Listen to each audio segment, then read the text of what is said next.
পৰিশ্ৰম কৰাৰ সময়ত যদি আমি আৰাম কৰোঁ, আৰাম কৰাৰ সময়ত আমি কঠোৰ পৰিশ্ৰম কৰিবলগীয়া হ'ব পাৰে।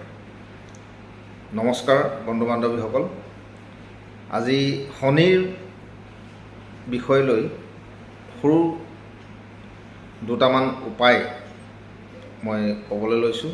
বিশেষকৈ মেঘ ৰাশিত যোৱা 29 মাৰ্চৰ পৰা চাৰে ছাতিৰ প্ৰভাৱ বিস্তাৰ আৰম্ভ হ'ল আৰু কুম্ভ ৰাশিত ইতিমধ্যে শেষ চৰণ চলি আছে আৰু মীন ৰাশিত দ্বিতীয় চৰণ চলি আছে।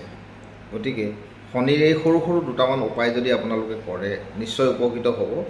যদি শনি আপোনাৰ জন্মকুণ্ডলীত যদি নিজ স্থানত আছে তেতিয়াহ'লে নিশ্চয়কৈ শনিৰ স্থায়ী উপায় কৰিব লাগিব, নহ'লে উপায় নাই।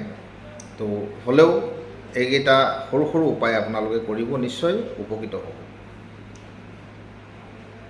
শনিবাৰৰ দিনৰ সন্ধ্যা, শনিবাৰে সন্ধ্যা আমি আহঁত গছৰ তলত, যিজোপাক আমি পিপল গছ বুলি কওঁ, আহঁত গছৰ তলত মিঠাতেলৰ চাকি জ্বলাই আপোনালোকে উপাসনা কৰিব, নিশ্চয় সুফল পাব।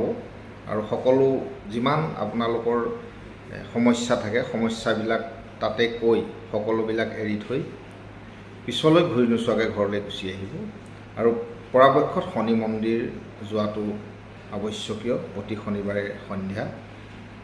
আৰু যিমান শনিবাৰৰ দিনটোত আপোনালোকে যদি পায় কণা, কোজা, লেঙুৰ, ভেঙুৰ বা এনেকুৱা ভিক্ষাৰী তেনেকুৱা মানুহক নিশ্চয়কৈ যতপৰ নাস্তি আপোনালোকে খাদ্য খুৱাব আৰু তেওঁলোকক সন্তুষ্ট কৰিবলৈ চেষ্টা কৰিব। আৰু ৰাস্তাত ঘূৰি ফুৰা কুকুৰ যদি পায়, কুকুৰক আপোনালোকে খাদ্য খুৱাব, যিকোনো হওক, ব্ৰেড হওক, ৰুটি হওক, বিস্কুট হওক, খুৱাব আৰু সন্তুষ্ট কৰিবলৈ চেষ্টা কৰিব, নিশ্চয় সুফল পাব। তাৰোপৰি আপোনালোকে এই চাৰে ছাতিৰ টাইমত, এই সময়ছোৱাত আপোনালোকে হনুমান চালিচা সদায় ৰাতিপুৱা গধূলি এবাৰকৈ পঢ়িব, নিশ্চয় সুফল পাব। কাৰণ হনুমানক আৰাধনা কৰিলে আপোনালোকৰ বহুত সমস্যা নাইকিয়া হৈ যাব। গতিকে আপোনালোকে ভিডিঅ'ৰ যোগেদি মই এই সৰু উপায়টো আপোনালোকক ক'লোঁ। আৰু যদি জন্মকুণ্ডলীৰ নিজ স্থানত শনি আছে তেতিয়াহ'লে আপোনালোকে নিশ্চয়কৈ কুণ্ডলী দেখুৱাব আৰু নিশ্চয় সুফল পাব। নমস্কাৰ।